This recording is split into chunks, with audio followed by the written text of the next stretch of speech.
गाजियाबाद के रहने वाले हरीश राणा की कहानी केवल एक व्यक्ति की निजी त्रासदी नहीं है, बल्कि ये भारत में इच्छा मृत्यु जैसे संवेदनशील और जटिल मुद्दे पर एक बड़ी बहस को भी सामने लाती है। 13 साल तक कोमा में रहने के बाद हरीश राणा का निधन दिल्ली के all India institute of medical sciences में हुआ।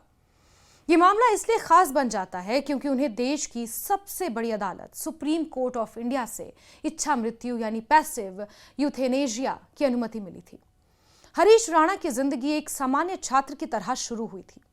उन्होंने साल 2010 में चंडीगढ़ से सिविल इंजीनियरिंग की पढ़ाई शुरू की थी और 2013 में वो अपने अंतिम वर्ष में थे। उसी साल रक्षाबंधन के दिन एक हादसे ने उनकी जिंदगी पूरी तरह बदल दी। बहन से फोन पर बात करते हुए वो पीजी की चौथी यानी कि पेइंग गेस्ट जहां पर वो रहते थे वहां की चौथी मंजिल से गिर गए। इस दुर्घटना के बाद उन्हें गंभीर हालत में अस्पताल में भर्ती कराया गया। इलाज के दौरान डॉक्टर ने बताया कि उन्हें क्वाड्रिप्लेजिया हो गया है, यानी उनके हाथ पैर पूरी तरह काम करना बंद कर चुके थे। धीरे धीरे उनकी स्थिति और खराब होती गई और वो कोमा में चले गए।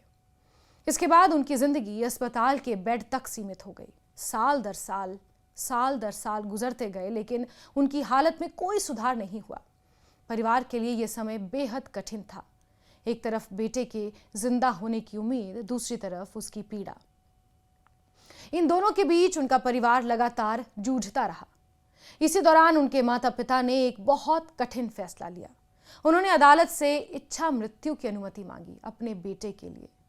उनका तर्क था कि उनका बेटा असहनीय दर्द और पूरी तरह निर्भर जीवन जी रहा है, जिसमें ना कोई सुधार की संभावना है और ना ही कोई सामान्य जीवन की उम्मीद।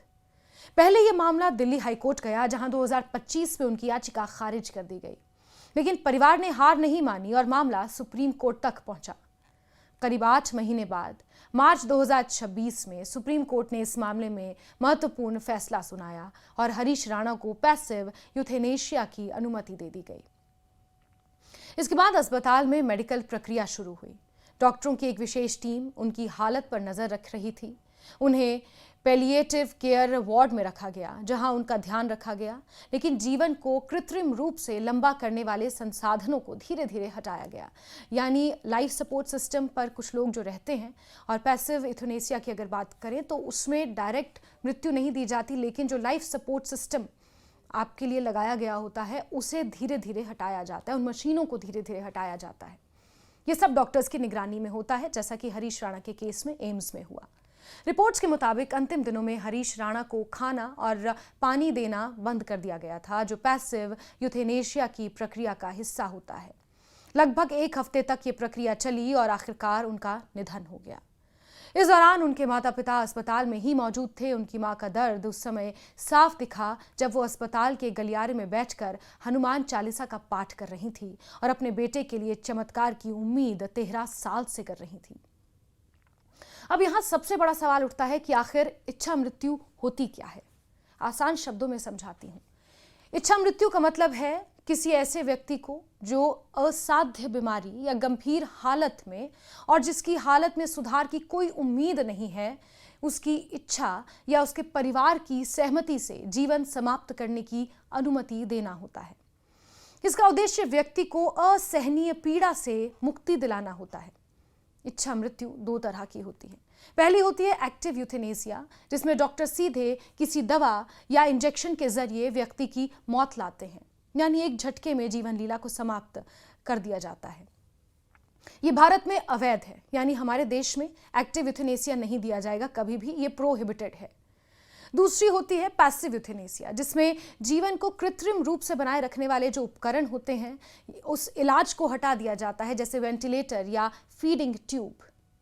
भारत में केवल इसी प्रकार की इच्छा मृत्यु को कुछ शर्तों के साथ अनुमति दी जाती है, यानी दोनों ही सूरत में इच्छा मृत्यु की अनुमति एज सच नहीं दी जाती, लेकिन पैसिव यूथेनेशिया के केस में कुछ शर्तों के साथ परमिशन मिल सकती है, जो हरीश राणा के केस में सुप्रीम कोर्ट ने दी है। भारत में इच्छा मृत्यु का कानून धीरे धीरे विकसित हुआ है। इस दिशा में सबसे अहम मामला अरुणा शानबाग का था। अरुणा शानबाग मुंबई के एक अस्पताल में नर्स थीं, जिनके साथ 1973 में बेहद क्रूर हमला हुआ था, जिसके बाद वो लगभग 42 साल तक कोमा जैसी स्थिति में रहीं। उनके मामले में 2011 में सुप्रीम कोर्ट ने पहली बार पैसिव यूथेनेसिया की अनुमति दी, लेकिन बहुत सख्त शर्तों के साथ। इसके बाद 2018 में सुप्रीम कोर्ट ने एक और महत्वपूर्ण फैसला दिया, जिसमें common cause versus union of India के नाम से जाना जाता है। इस फैसले में कोर्ट ने लिविंग विल को मान्यता दी। इसका मतलब यह है कि कोई व्यक्ति पहले से लिख कर दे सकता है कि अगर वो भविष्य में ऐसी किसी स्थिति में पहुंच जाए जहां वो खुद फैसला नहीं ले सकता तो उसके साथ क्या किया जाए। इन फैसलों के बाद भारत में पैसिव यूथेनेसिया कानूनी रूप से संभव हुआ, लेकिन इसके लिए कई प्रक्रियाएं और शर्तें अभी भी लागू हैं, जैसे कि मेडिकल बोर्ड की अनुमति, परिवार की सहमति और अदालत की निगरानी। इसका मकसद ये सुनिश्चित करना है कि इस कानून का गलत इस्तेमाल तो नहीं हो रहा। में ऐसे मामले कितनी बार सामने आए हैं तो ये संख्या बहुत ज्यादा नहीं है। अरुणा शानबाग का मामला सबसे चर्चित रहा। इसके बाद भी कुछ मामलों में अदालतों ने इच्छा मृत्यु की अनुमति दी, लेकिन हर मामला अलग होता है और हर बार कोर्ट बहुत सावधानी से फैसला सुनाती है।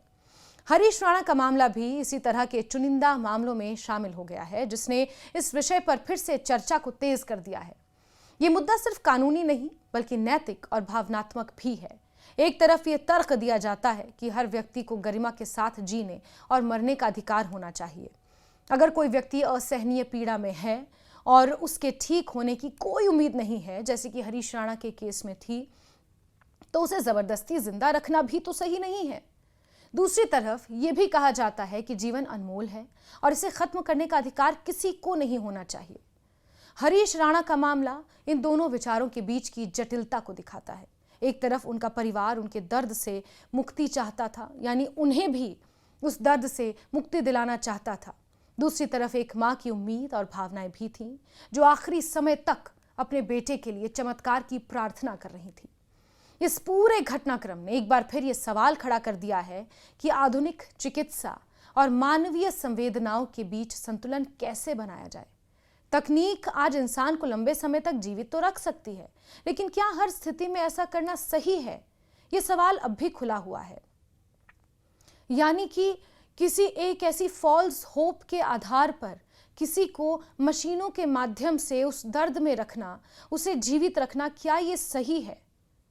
अंत में हरीश राणा की कहानी हमें ये सोचने पर मजबूर करती है कि जीवन सिर्फ सांस लेने का नाम तो नहीं है, जैसा कि मशीनों के आधार पर हरीश राणा को रख दिया गया था सिर्फ सांस लेने के लिए, बल्कि जीवन की गुणवत्ता भी उतनी ही जरूरी है। क्वालिटी ऑफ लाइफ भी तो इंपॉर्टेंट है।